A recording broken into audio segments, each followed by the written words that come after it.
तुम तो बोल रही थी उन आदमियों के चेहरे ढके हुए थे इसलिए तुम चेहरे देख नहीं पाई। फिर वो राजेंद्र और उनका बेटा ही था, ये दावा तुम कैसे कर सकती हो? उस औरत को दुखियारी समझने का गलती मत कीजिए। वो औरत और उसका आशिक किराएदार मिलकर ये षड्यंत्र रच रहे हैं। वो औरत उसके प्रेम में पड़ के पहले अपने पति को निकल गई और अब अपनी बेटियों को।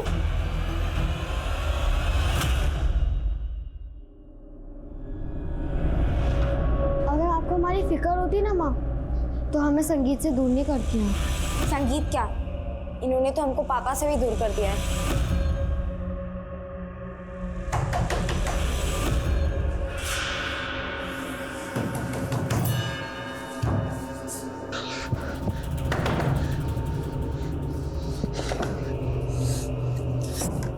आपसे कहा था ना, आप जाइए यहाँ से। अगर वो उठ गई तो अच्छा नहीं होगा। जाइए, निकलिए यहाँ से, जाइए।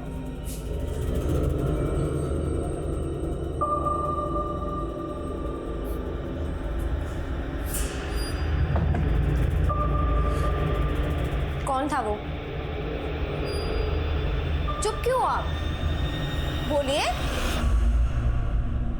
मालती, बेटिया अब कुछ नहीं रखा है यहाँ, तो हमारे साथ चल। हाँ दीदी, इस घर में रहोगी तो इन यादों से कभी निकल ही नहीं पाओगी। हम इस कोप से कभी बाहर नहीं निकल सकते। हमें दोषी है सारी बर्बादी के। हमें कहीं शांति नहीं मिलेगी।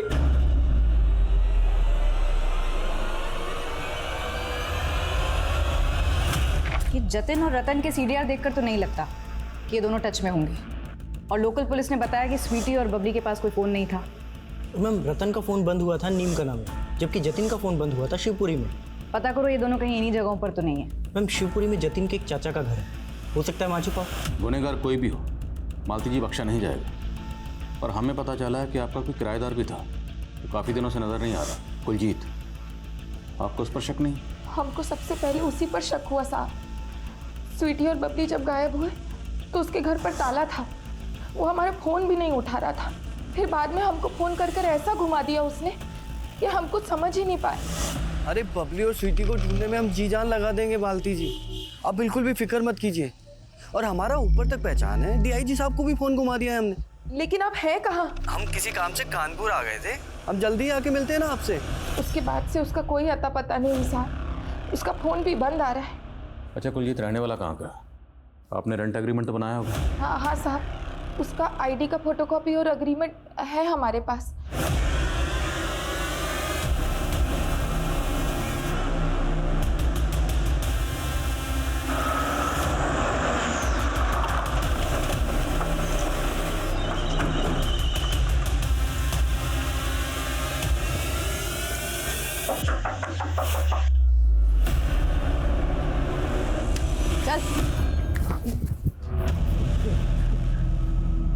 सर, हम बबली को क्यों मारेंगे?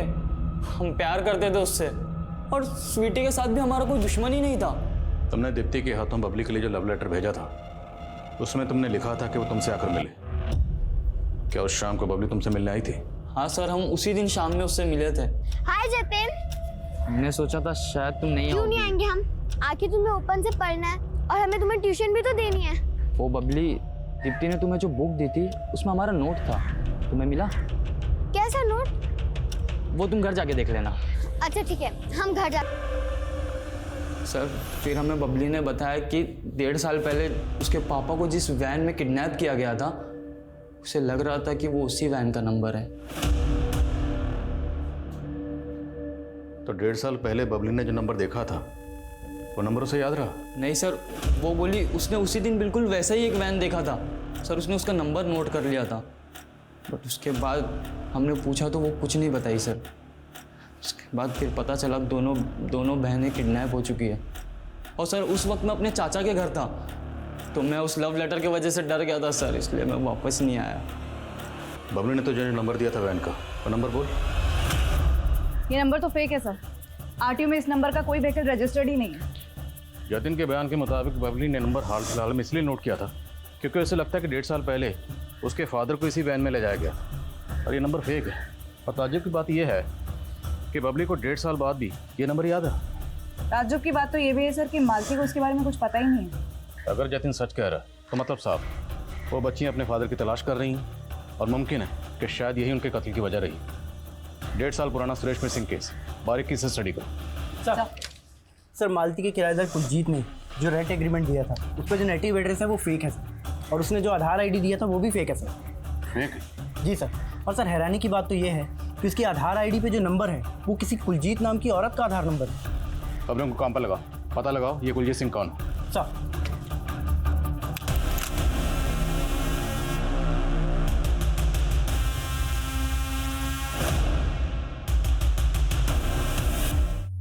तो तू है सोलंकी जिसने उस आदमी को मालती का घर किराए पर दिलवाया था? हाँ साहब, लेकिन हमें नहीं पता था कि वो इतना बड़ा बंडलबाज निकलेगा।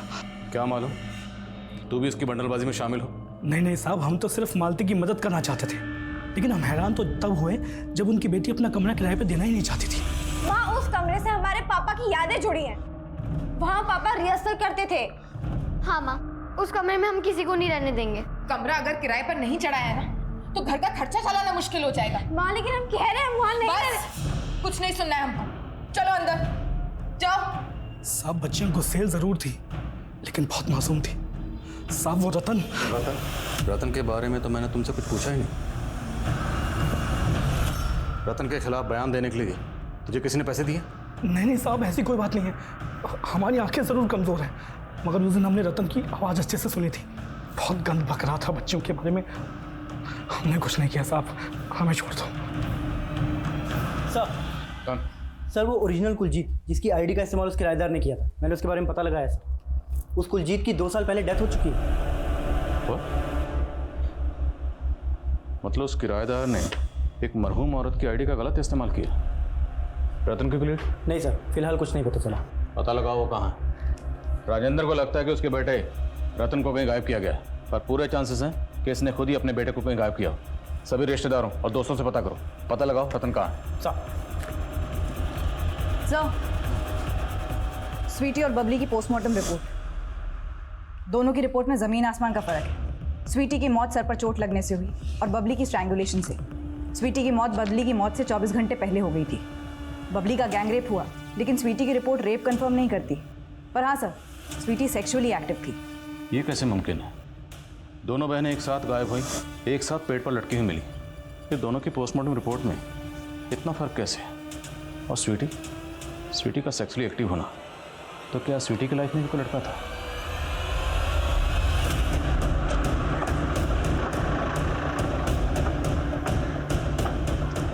नहीं साहब, हमारी बेटियां ऐसी नहीं थी। उनका किसी लड़के के साथ चक्कर नहीं था। हो सकता है स्वीटी के साथ कभी किसी ने कुछ गलत किया हो, घर में या मोहल्ले में, या फिर आपकी गैर मौजूदगी में उस किराएदार ने। नहीं साहब, हम उनको कभी घर पर अकेला नहीं छोड़ते थे। आपके घर पर कौन कौन आता था और दोनों बहनें कहाँ कहाँ जाती थी? स्कूल के अलावा दोनों बहनें बस अपनी एक सहेली दीप्ति के घर ही जाती थी। हाँ सर, बबली और स्वीटी दीदी हमारे यहाँ पढ़ने आते थे। क्या बबली की तरह स्वीटी का भी कोई बॉयफ्रेंड था? हाँ सर, स्वीटी दीदी सूरज भैया को लाइक करती थी। सूरज? कौन सूरज? सूरज भैया तो स्वीटी दीदी के पापा के नाटक मंडली में काम करते थे। साहब, सूरज हमारे घर के बरामदे में ही सोता था, अनाथ था। सुरेश जी बहुत मानते थे उसको। है कहाँ है सूरज आजकल? सर आप गलत समझ रहे हैं सर, हम और स्वीटी सिर्फ अच्छे दोस्त थे। सिर्फ अच्छे दोस्त थे या बहुत करीबी दोस्त थे? तुम्हारे और स्वीटी के बीच में जिस्मानी ताल्लुकात है ना? नहीं सर, हमारे बीच में ऐसा कुछ भी नहीं था। और तुम स्वीटी से अक्सर मिलते थे ना? मिलते थे या नहीं? हाँ सर। तो स्वीटी से आखिरी बार मुलाकात कब हुई थी? इतना तो याद ही होगा। वो दिन मैं कभी नहीं भूल सकता, क्योंकि उस दिन स्वीटी बड़ी अजीब अजीब बातें कर रही थी। सूरज, तुम अपने ब्लॉग की न्यूज़ ढूंढने के लिए इधर उधर घूमते रहते हो। क्या तुम हमें बता सकते हो कि इस एरिया में बागी लोग कहाँ रहते होंगे? और सर फिर हमने उसे देवली जंगल पहुंचने का नक्शा बना कर दिया था, और फिर पता चला कि स्वीटी और बबली उस दिन देवली जंगल गए थे। देवली जंगल? हाँ सर। और सर स्वीटी और बबली की हत्या के एक दिन पहले स्वीटी का हमारे पास फ़ोन भी आया था। स्वीटी, हमको तुम्हें देवली जंगल के बारे में बताना ही नहीं चाहिए था। तुम क्यों खतरा मोल ले रही हो? देखो सूरज, हम तुमसे अभी बात नहीं कर सकते, और कल जल्दी सुबह हम और पब्लिक तुमसे मिलने आएंगे। लेकिन सर स्वीटी कभी आई नहीं। फिर हमें उनकी हत्या के बारे में मालूम पड़ा। बेवकूफ बना रहे। स्वीटी के पास कोई फोन नहीं था। सर फोन कैसे नहीं था? फोन था। सूरज ने हमें जो नंबर दिया हमने पता लगाया, वो नंबर स्वीटी का ही है। लेकिन ये बात आपने हमें नहीं बताई। और भी बहुत कुछ है जो आपने हमें नहीं बताया। क्या नहीं बताया साहब? आपकी बेटियों को लगता था कि आपके पति ही बागियों के कब्जे में है। ये आपने हमें नहीं बताया। आपकी बेटियां देवली के जंगल में गईं, ये बात आपने हमें नहीं बताई। और बबली ने रिसेंटली एक वैन का नंबर नोट किया था जो कि फेक था, लेकिन ये बात आपने हमें नहीं बताई। और सबसे अहम बात, स्वीटी के पास फ़ोन था, ये आपको कैसे नहीं पता था? नहीं पता चला साहब, क्योंकि वो हमसे बहुत सी बातें छुपाने लगी थी, क्योंकि उनका भरोसा उठ गया था अपनी माँ से। हम अपने आप से हार गए थे साहब, हार गए थे। मालती जी, पहेली में बात मत कीजिए, आंसू पोंछिए और मेरे सवाल का जवाब दीजिए। आपके पति सुरेश कहाँ हैं? साहब, 1.5 साल पहले तक हम यही सोचते रहे कि वो राजेंद्र मार दिया उनको, लेकिन फिर 3 महीने बाद कुछ ऐसा हुआ जिसकी हम कभी कल्पना भी नहीं किए थे।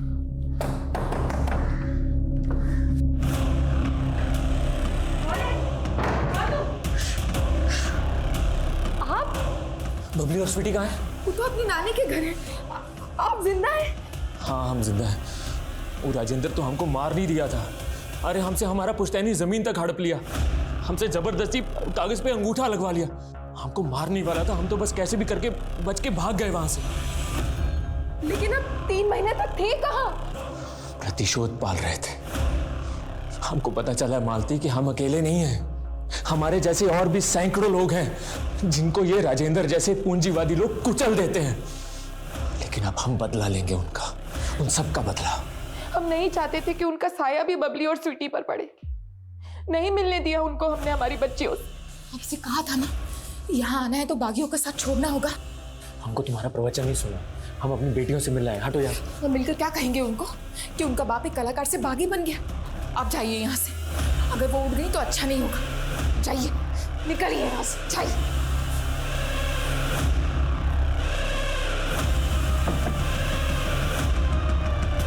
कौन था वो? चुप क्यों आप?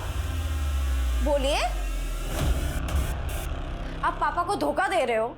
नहीं स्वीटी, वो कोई गैर मर्द नहीं था, तुम्हारे पापा ही थे। अगर वो हमारे पापा थे तो हमसे मिले बिना क्यों चले गए? क्योंकि अब हम उनसे कोई रिश्ता नहीं रख सकते, बागी बन चुके हैं वो। हम तो कठोर बनकर सुरेश जी से दूरी बना ली, लेकिन हमारी बेटियां ये दूरी बर्दाश्त नहीं कर पाई। वो तो हमको ही दोषी मानती रही। उनको उनके पापा से दूर कर दिए थे हम।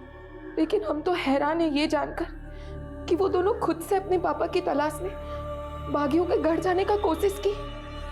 अब सुरेश कहाँ है? हमको नहीं पता साहब, पिछले 3 महीने से हमने उनका शकल भी नहीं देखा।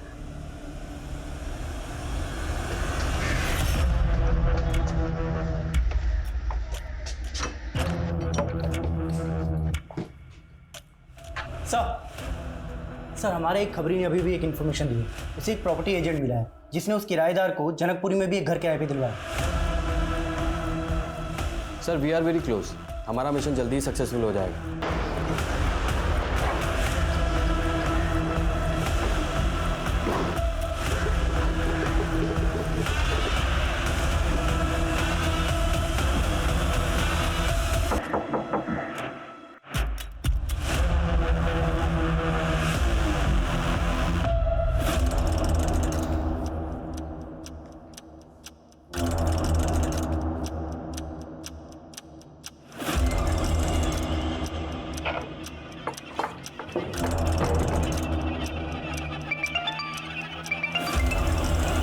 जैन सर। ओके सर, हो जा।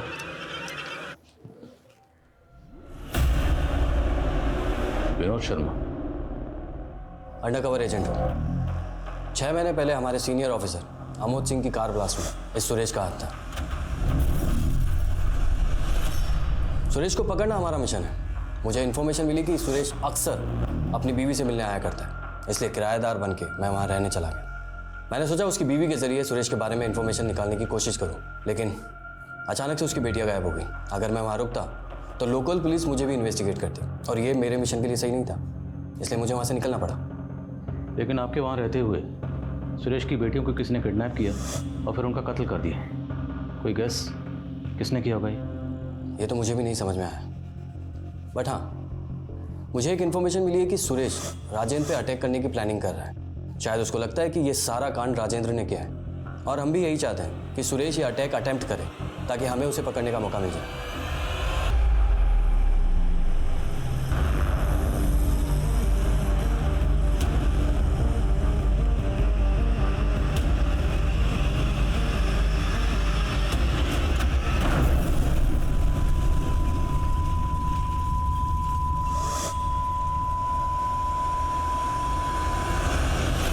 नमस्कार, मैं दिव्यांका त्रिपाठी दहिया क्राइम पेट्रोल सतर्क विमेन अगेंस्ट क्राइम के आज के एपिसोड में आपका स्वागत करती हूँ।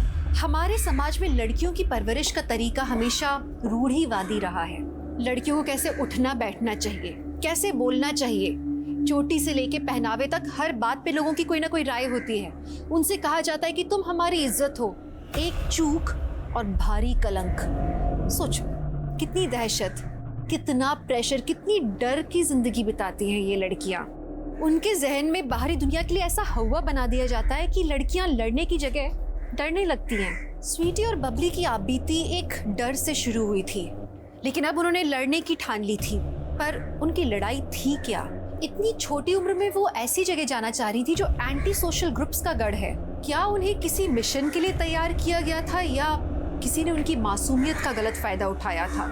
सारे सारे गा रे गा मा गा मा पा मा प धा पा धा नी धा नी सा नी धा नी ध पा धा पा धा। चलेगा ये शोर शराबा, सर फटता है हमारा, बंद कीजिए। अरे मालती, शोर शराबा नहीं है, ये रस है, संगीत का रस। लेकिन बंदर का जाने अदरक का स्वाद है। बस काहे बना रहे हैं इनको अपने जैसा? दूर रखिए इनको अपने संगीत और नाटक मंडली से। अरे मालती, अरे हम तो बहुत छोटे से कलाकार हैं, लेकिन देखना हमारी बिटिया बहुत बड़ी कलाकार बनेंगी। याद रखना, एक दिन टीवी में गाएंगी, टीवी में, और हम सबका नाम रोशन करेंगी। बस इन लोगों को ना कभी संगीत से दूर मत होने देना, चाहे कुछ भी हो जाए। चलो बेटा, सारे सारे गा रे गा मा गा मा। अरे हाँ दीदी, ये लो खाने का डब्बा। चल जल्दी। अरे रुको, ताला तो लगाने दो। हम कब तक आपका उंगली पकड़कर चलते रहेंगे? हम कुछ चले जाएंगे। इतनी बड़ी हो गई हो कि अब अपनी माँ का फिक्र करना भी बुरा लगता है? अगर आपको हमारी फिक्र होती ना माँ, तो हमें संगीत से दूर नहीं करती हैं। संगीत क्या, इन्होंने तो हमको पापा से भी दूर कर दिया है। चलो बब्बी।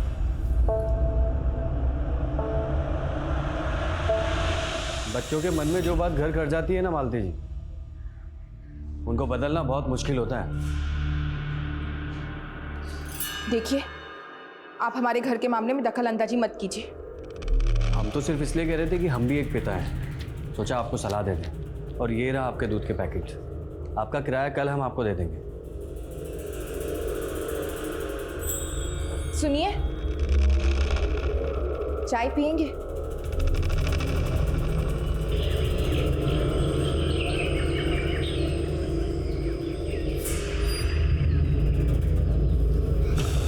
दीदी, अगर स्कूल की छुट्टी तक हम घर नहीं पहुंचे तो माँ को जवाब देना मुश्किल हो जाएगा।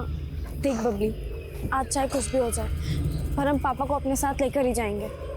फिर चाहे उसके लिए हमें कुछ भी क्यों ना करना पड़े, और माँ को हम कुछ भी बोल देंगे। अभी चल। आखिर कब तक हम नारियों को ही अग्नि परीक्षा देनी पड़ेगी? पापा काहे हंस रही हो? पापा, आपने ये साड़ी क्यों पहन रखी है? अरे का बताए बिटुआ, हमारी जो नाटक वाली अभिनेत्री है ना, वो पड़ गई है बीमार, तो हम सोचे कि हम ही अभिनेत्री बन जाए। अब तुम्हारी अम्मा तो हमारी अभिनेत्री बनेंगी नहीं ना। हम अभिनेत्री बन जाए? पापा, हम दोनों ने सोचा है कि बबली सिंगर बनेगी और हम एक्ट्रेस। अच्छा, और अभी जो आप बोल रहे थे ना, वो सब हमने याद कर लिया है। हम आपको करके दिखाएं? हाँ चलो बाबा, देखते चलो। हाँ बेटा, सुनाओ। आखिर कब तक हमको अग्नि परीक्षा देनी पड़ेगी? क्या एक नारी का संसार में यही अस्तित्व है? कैसा किया?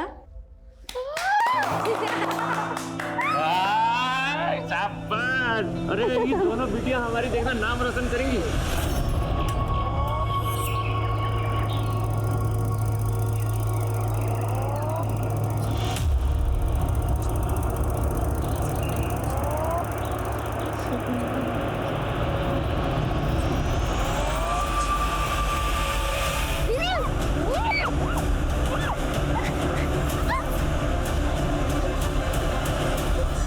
कौन हो तुम लोग? क्या करने आए हो यहाँ? ठीक से तलाशी ले इनकी। देख कोई कैमरा वैमरा तो नहीं लगा रखा है इन्होंने।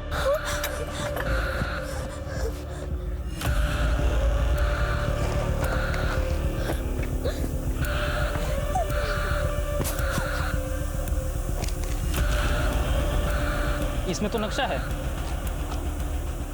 कहाँ से आया नक्शा तुम्हारे पास? किसने भेजा जासूसी करने के लिए? देखिए हम कोई जासूस नहीं है, हम बस हमारे पापा को ढूंढने आए। आप प्लीज हमें यहाँ से जाने दीजिए। नमस्ते दीदी। क्या हो रहा है यहाँ पे? बुरा मत मानिएगा मालती जी, पर आपने खुद ही अपने पैरों पे अपने हालात की कुल्हाड़ी दे मारी। आपको ये सिंदूर, ये मंगलसूत्र उतार के फेंक देना चाहिए और बोल देती सबको कि मर गया हो, तो आपकी बेटियां इस पे भरोसा कर लेती। कुलदीप जी, आप हमारी दुविधा को नहीं समझ पाएंगे। लेकिन आपकी बेटियां जो समझ रही हैं वो बहुत हानिकारक है आपके लिए।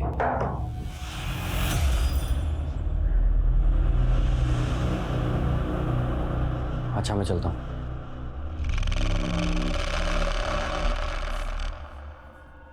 वो मालती जी, हम दीप्ति को स्कूल से घर ला रहे थे तो ये बोली बबली को किताब लौटाना है। वो चाची, आज बबली और स्वीटी दीदी स्कूल नहीं आए ना, तो सोचा ये किताब बबली को देते हुए चली जाती हैं। ये क्या बोल रही हो दीप्ति? वो दोनों तो सुबह स्कूल के लिए निकले थे। नहीं चाची, वो दोनों तो स्कूल आए ही नहीं थे।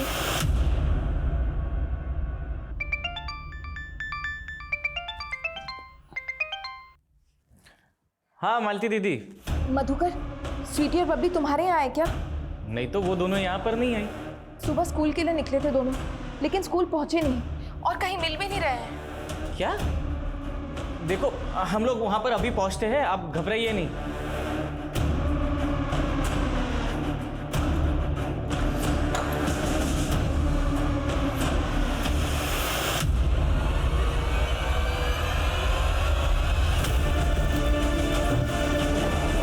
थे सर, जब वो बबली हमारे सर पे मार के भागी तो हम उसके पीछे भी गए थे, लेकिन सर हम ना ही उसका रेप किए ना ही उसे टांगे।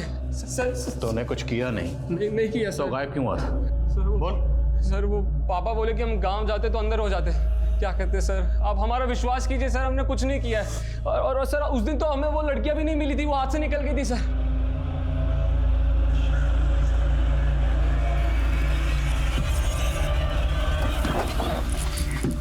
मैडम, वो लड़कियां यहाँ मुड़ गई थी और हम सीधे चले गए थे। उसके बाद क्या हुआ हमें नहीं मालूम। लेके जाओ इसे। अगर ये लड़का सच बोल रहा है तो पता करो उस दिन वो दोनों बहनों को यहाँ किसी और ने देखा था क्या। शायद इससे पता चला कि वो दोनों बहनें यहाँ से कहाँ गई थी। Okay ma'am.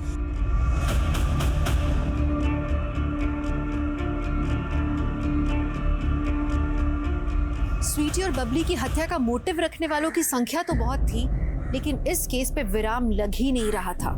वैसे रतन ने पुलिस को एक रास्ता दिखाया था जहां उसने स्वीटी और बबली को आखिरी बार देखा था, लेकिन कहीं ये रास्ता पुलिस को डेड एंड की तरफ तो नहीं ले जा रहा था। पुलिस अब तक सस्पेक्ट्स के चारों ओर फेरे लगा रही थी, लेकिन इस क्राइम का केंद्र ही नजर नहीं आ रहा था। इस केस के मोटिव और सबूत दोनों ही पुख्ता नहीं थे। तो क्या क्रिमिनल इतना शातिर था कि उसने ऐसा चक्रव्यूह रचा कि पुलिस उसमें खोकर रह गई?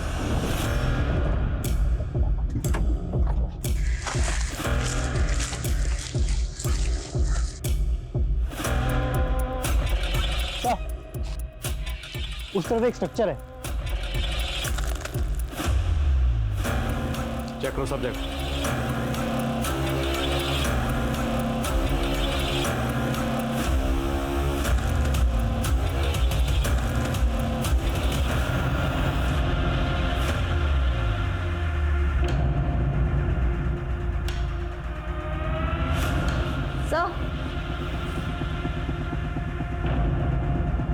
सर ये तो स्वीटी का फोन है। इस जगह का जो भी मालिक है हाजिर करो उसे। जाओ। बोलो।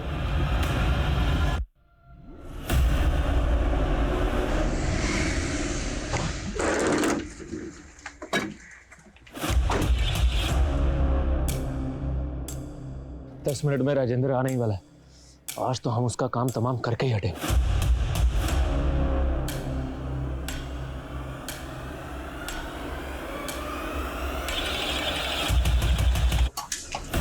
Crime branch. वो राजेंद्र हमारा जिंदगी बर्बाद कर दिया और जबरदस्ती हमारी पुश्तैनी जमीन भी हड़प ली। हम सीधा बागियों के पास गए। सब हमारा नाटक मंडली था। हम कभी कभी उनको नाटक दिखाने जाया करते थे, इसलिए हमारा उनसे पहचान था। और जब उनको पूरा बात बताया तो उन्होंने हमारी मदद की, हमको अपने साथ में ही रख लिया साहब। 3 महीने से तुम अपनी बीवी और बच्चियों से मिलने क्यों नहीं आए? साहब बागियों के सरदार जी की बेटी रजनी हमको पसंद करती थी, हमारी कला की मुरीद थी, तो साहब हम उससे शादी कर लिए। लेकिन साहब हम अपनी बेटियों को मिले बगैर रह ही नहीं पाते थे। उस दिन सुरेश की बेटियां वहाँ आई थी और वो उसे मिलने की जिद करने लगी। अब बता, कौन है तुम्हारा बाप?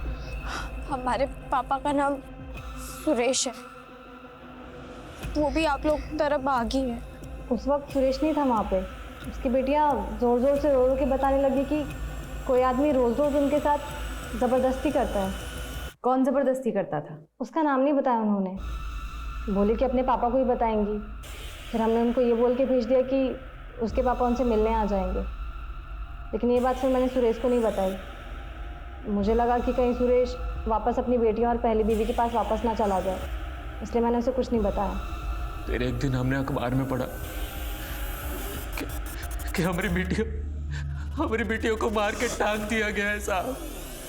और आखिरकार रजनी ने हमको सब सच बताया कि हमारी बेटियां वहां आई थी मदद मांगने के लिए, लेकिन हम कुछ नहीं कर पाए साहब, हम कुछ नहीं कर पाए साहब। हमको तो लगता है कि राजेंद्र और उसका बेटा ही हमारी बेटियों का शोषण किया होगा। हमको पूरा यकीन है साहब कि उन दोनों ने हमारी बेटियों का कत्ल किया होगा साहब। उन दोनों ने नहीं मारा, बबली और स्वीटी के कातिल को ढूंढ लिया हमने। सर, पूछताछ में पता चला था कि स्वीटी और बबली यहाँ कुएं के पास देखी गई थी हत्या वाले दिन। वो यहाँ से आया जाया करती थी। ये भी पता चला कि कुएं के मालिकों से उनका अक्सर झगड़ा होता था। वो अशुद्ध बिरादरी की लड़कियाँ आए दिन हमारे कुएं के सामने से गुजर के हमारे ज़मीन को अशुद्ध कर देती थी। और साहब उस दिन तो हद ही हो गया। हमारा ही कुआं मिला तुम्हें, पूरा शुद्ध कर दिया। आखिर समझ के क्या रखा है तुमने हमको? हम भी इंसान हैं। इंसान नहीं, जानवर से भी गए गुजरे हो तुम लोग।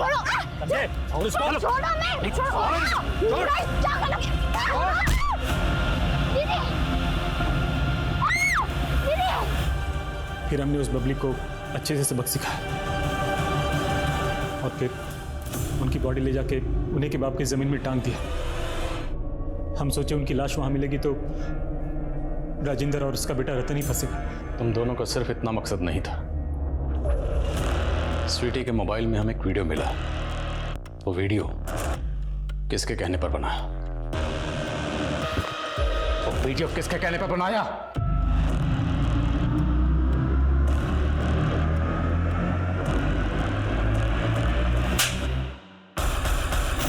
स्वीटी का वीडियो तूने बनाया था ना?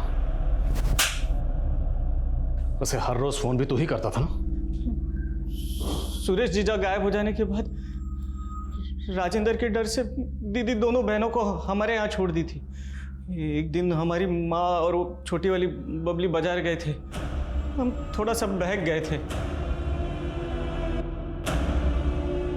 वो किसी के सामने मुंह ना खोल पाए, इसके लिए हम उसका वीडियो रिकॉर्ड कर लिए थे और फिर रोज हम उसको डरा धमका के उसके साथ। दीदी देखो मामा। लेकिन एक दिन बबली हमको देख ली थी। वीडियो वायरल हो जाने के डर से वो अपनी माँ के सामने कुछ नहीं बोली और दोबारा अपनी माँ के पास लौट गई। फिर कुछ दिन बाद हमको पता चला कि वो दोनों बहनें अपने पापा को ढूंढने निकली है। हमें लगा कहीं वो अपने बाप के सामने मुंह ना खोल दे, वरना उनका बाप हमें जिंदा नहीं छोड़ता। मिश्रा हमारा जानकार है। उस दिन उसके हाथ से स्वीटी का मर्डर हो गया था। डर के मारे वो हमको फ़ोन कर दिया। हमने मिश्रा के डर का फ़ायदा उठाया। हम नहीं बोला था उनको कि दोनों बहनों को टांग दे, और उसके बदले में हमने कुछ पैसे भी दिए थे मिश्रा को। खुद अपनी सगी भांजी के साथ दुष्कर्म किया।